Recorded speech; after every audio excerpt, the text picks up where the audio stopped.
Hello, it is good to see you again, friends of Al-Kharid. And welcome for the first of Season 3 of the RSChronicle League Sunday Roundup, actually on a Sunday! No swearing either. You made it, Glenn. No swearing on a Sunday, oh my god. It's like we're trying to seem more professional before Wednesday or something. Nah. Yeah, maybe. But yeah, welcome guys. Today we're going to be what usually happens on this show is we'll go over all the stats from all the different divisions and try and find some interesting stats to say the least. But considering there's been one game played in the top 3 divisions so far, we won't be actually going over them this week. I know there is a game currently going on between Musher and Bloodburn, so best of luck to both players there. But I guess It's just rude playing a game while we're doing the roundup. you've had all week to do this, guys. But the only game that's been played so far is Duplistis versus Alcabus, and that was in the Premier Division A, I believe. Yep. Where it finished 2-2. So both players doing their best YX impression to start the start master, the league. the draw meme master. Exactly. So I guess, without any further ado, should we jump into the first section? Oh God. I- You need a thesaurus. Well, that's my birthday sorted. Right, I guess we go for the Open League and just have a little look at the top 16. So it makes for interesting reading, to say the least. I might as well just run through the top 16. Yep. So we have Unparalleled, Psychopath, The Top Rat, Phalanxar, I'm so sorry if I hit your name hard there. Ajami, Mr. Banzai, Dankis Mames, Pro Yasuo, Matt P4, Scouser, Square Vinyl, Wait For It, Jagras, Selly, Zombia, and Most PG. Nice. Yeah, it's good to see. I think the top 5 in that league are all brand new to the league structure this season. I think all but 3 of them Banzai? are. Oh, fair enough. Yeah, I know Banzai is the top guy out of Top those- returner, let's put it. yeah. And I think Yeah. Square Vinyl and Jagras are the only 2 other ones. Unparalleled he is the gloomy Q of this season. He's set out to gain a lead early on in the season, and it's going to take some catching. If he carries on that win rate as well, 10 wins definitely. and 2 losses. That's insane. Ridiculous. Yeah, he's only dropped 9 games as well over the 12 games, so yeah, top work for him there. I wanted a really big shout out here to the Top Rat and Phalanxar, who are 3rd and 4th, because those 2 are from Australia and have managed to arrange 26 games between them. Mm-hmm. So that's not bad going. Yeah, I mean that's great work from them. I know the Top Rat said he was it was weekend, so he's going to try and stay up over the weekend and to unusual times at least to get some games in against the Europeans. So fair play to him. Some notable people that have missed out, I guess. Dawson Jr. played 12, I believe. Yeah. Played 12, won 1, lost 11. So good effort from him. Cyros played 8 as well. He just misses out on the top 16. And Leviathan's played 5. So there are people out. I think we go down to 23 people have won at least one game so far. And this is still only 1 out of the 5 weeks. So Yeah. there's Still plenty of time to play your games. So yeah, that is top going from Unparalleled. You mentioned Dawson Jr. The one win he got, I think we need to mention Selly here. Oh yeah, Selly gets our do Sportsman of the Week award. Oh yeah. Do you want to explain what happened? So essentially, I think a lot of people know about the bug in the game at the minute where they reckon they fixed it, but Glenn's recently found it again. Where if you discard cards, sometimes they wouldn't leave your hand, or like Falador Party Room was the biggest culprit because it drew and discarded. And you think you'd have cards that you didn't have. So he played a chapter that consisted of Abyssal Demon, Relishim's Balm, some other demon into I can't remember the exact chapter, but essentially the Abyssal Demon disappeared.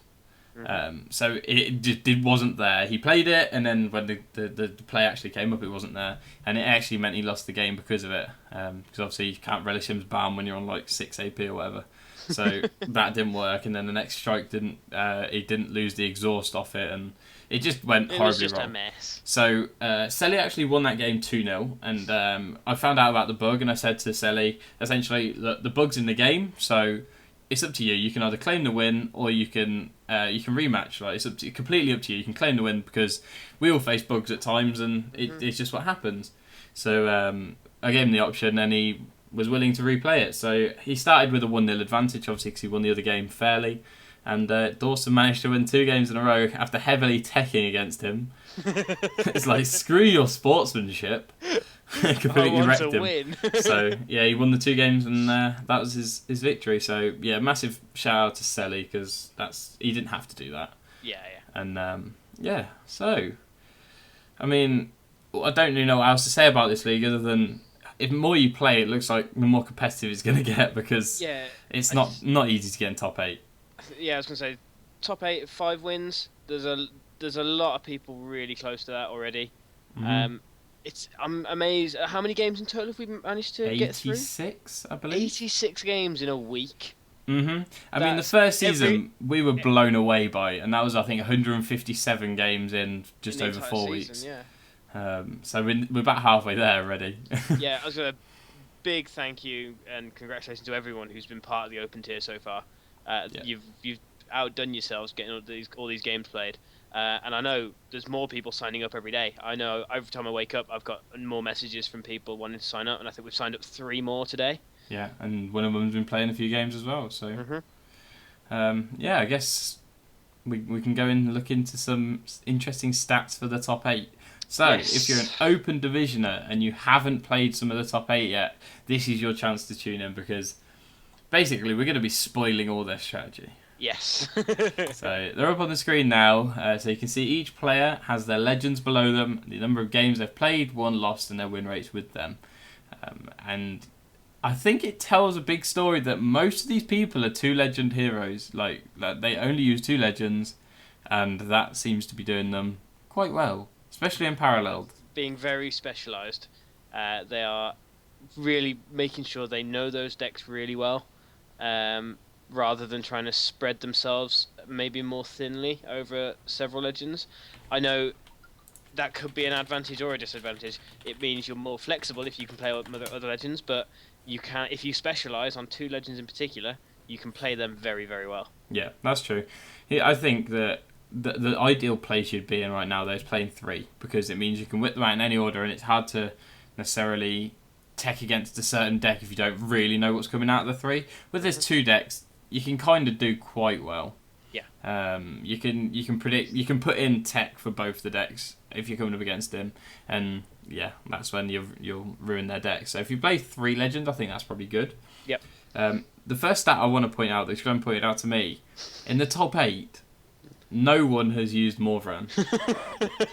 I mean, Bundy's just found it in the chat as well. Morvran is just not used in the top 8, so it looks like if you want to do well, don't use Morvran.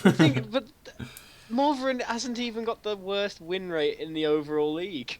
No, that is a terrible win rate, and has actually been used less often than Morvran. I think the 2 people mainly playing Morvran are Dawson Jr. and Square Vinyl. Square Vinyl's put in a fair few games playing Morvran, so yeah, they seem to be doing okay with him, but apparently these guys in the top 8, they don't care. They want to play their Ozan. Leave them alone with their Ozan. Yeah, it'd be interesting to see how these change next week after the nerf to Hope Devourer, because I'm guessing that's what the main deck being played is in the league. Well, obviously, I'm not. So. I can't confirm this, but yeah, I imagine so. But you can see the top 8 win rates.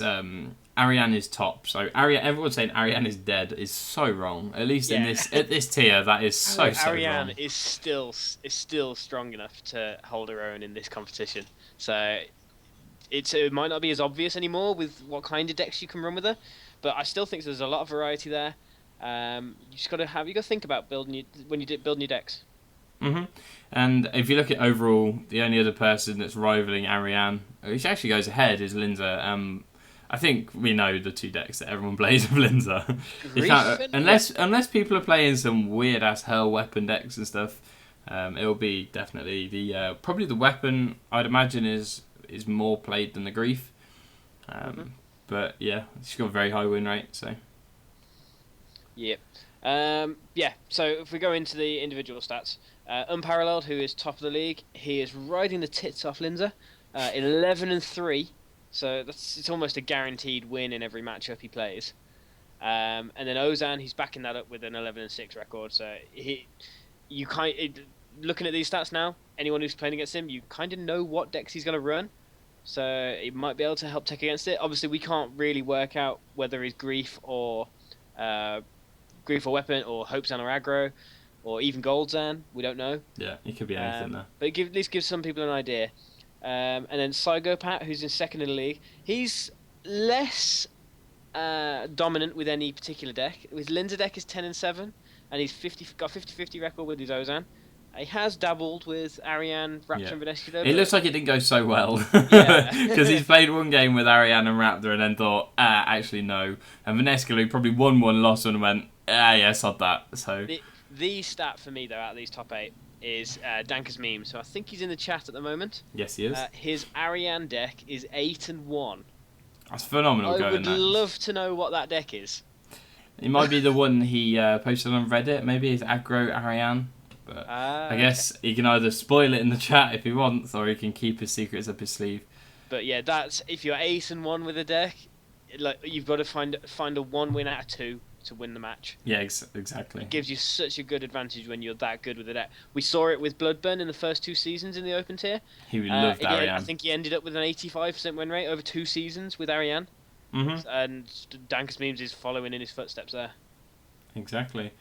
And he's confirmed it is the deck from Reddit. It's the exact same one. So if anyone wants to go and tech against him, that one out. Yeah, you know exactly what he's running now. So you got no excuses. I can't remember. Is it a 1-attack one? No, it is, but it runs Earth Blast and stuff. Earth Wave and Death Note's Assassin. If it's 1-attack, then get a Kizaj in your deck. Yeah, but then he can just double Penguin Sheep and he's got gold for the rest of the game. So it's probably not a clever thing to do. But yeah, it makes some interesting reading. Pro Yasuo only using 2 legends, but he has a massively negative win rate with Ozan, so maybe he needs to step away from that deck. Banzai, you've an Venescular deck that's negative, but you've played it the most. It does help some players, I know this bit does, where they can look at their stats and go, I thought I was much better with that deck. And we've had people in the past come to us and say, I'm never playing that deck again then because I've got like 1 win, 7 losses. Yeah, they don't quite realise like how badly a deck has done for them, really. Mm-hmm. And this potentially, if a lot of people haven't used Ariane yet, but seeing this win rate in the league of 65%, that might encourage people to, hang on a minute, maybe I'm missing something with Ariane. Anyone maybe that plays a strong deck there. Anyone that's playing Raptor might just think, sod that, no one can get to work, so I'm going to not play her. Actually, I think Raptor, I think he could still be good in the league. You just got to play it. Play it as a surprise deck. Almost. I don't think there's a bad legend per se. Like every legend has a good deck. It's just whether or not it's predictable, whether or not it's easily counterable. Yeah. And I think that's probably the problem with Raptor and Morvaran. Morvaran's strongest deck is Calfight AP deck, and to be quite honest, I'd much rather play Hope Zan. So I can see why. I'll be very interested to see what happens when this new Gorad comes in. Yeah. We can make a point of how the numbers skew next week, because I fully expect Morvaran's win rate to go up. So yeah, I guess that's pretty much all we've got for this week.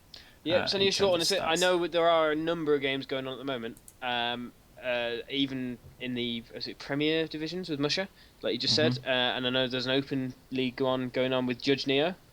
So there's games being played all the time. We're looking forward to seeing more results coming in. Get them into Ryan during the week, and he'll update the league as quick as he can. It'll be straight away. I've just been a bit busy this weekend. That's why it's not been straight away. There will be a bit of a lag on Wednesday and Thursday as we're both on our way down to Jagex.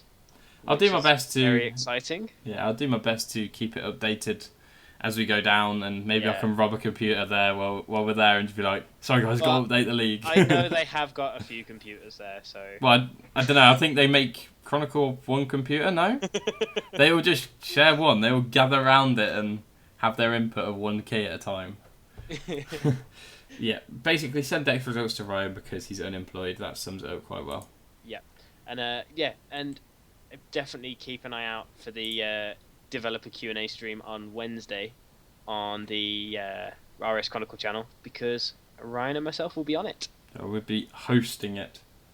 And if Glenn gets his way, he's going to be swearing to open the whole thing Oh up. God, no. No. But make sure you get lots of good questions into myself and Ryan. Well, Merchant will be posting the thread on that, Reddit. But also, if you don't want to surprise them completely, direct message them to me and Ryan, and that way we can get them in without anyone knowing. Yeah, they're not going to be vetted. Glenn, so when are you going to plan on playing your first game for the league? I'm going to start calling you Freaker in a minute. No. I am not as bad as Freaker.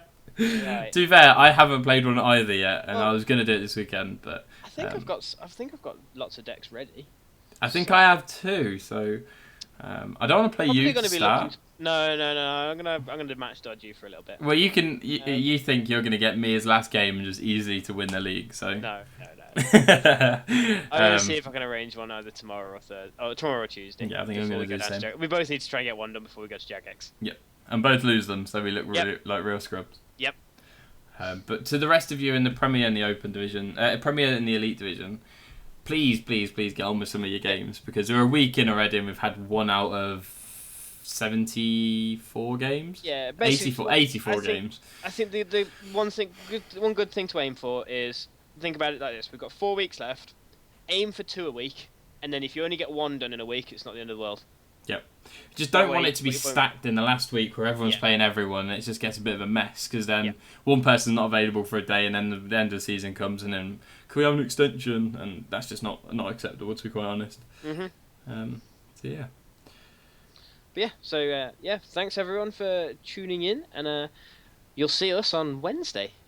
You will see us on Wednesday, and if you do happen to miss that, catch up on it. But then we'll be back on Friday with Interjection for the next podcast. We're still sorting out a guest, but we have someone in mind, so I don't know if Glenn actually PM'd him, like he said. He's all in. He's in. He's in? So we announce that one then? Yeah. Judge Neo is joining us on the podcast on Friday. So anyone that's turned on by his voice, like I know a few people are, you can join in and you get his sultry tones. But yeah, that's basically it for the Sunday Roundup. On that note, I think that's all from me. Yep, and we'll see you on Wednesday. Bye. Bye.